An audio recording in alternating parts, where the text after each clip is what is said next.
Здравствуйте! С вами передача «На страже. Криминальные хроники Республики Саха-Якутия».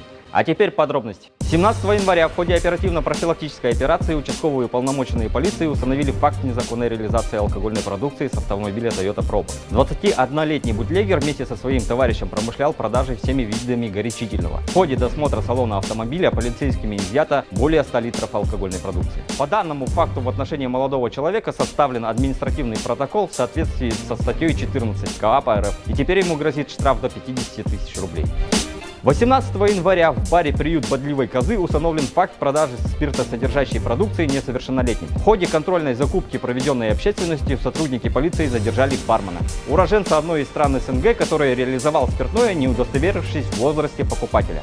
На доставленного в отдел бармена был составлен административный протокол в соответствии со статьей 14 КоАП РФ, и теперь ему грозит штраф до 15 тысяч рублей.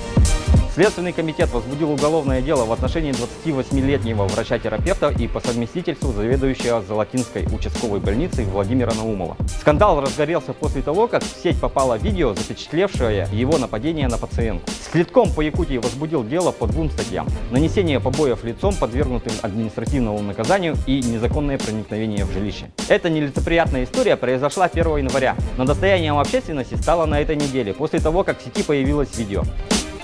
На этом наш выпуск закончен. Оставайтесь с нами.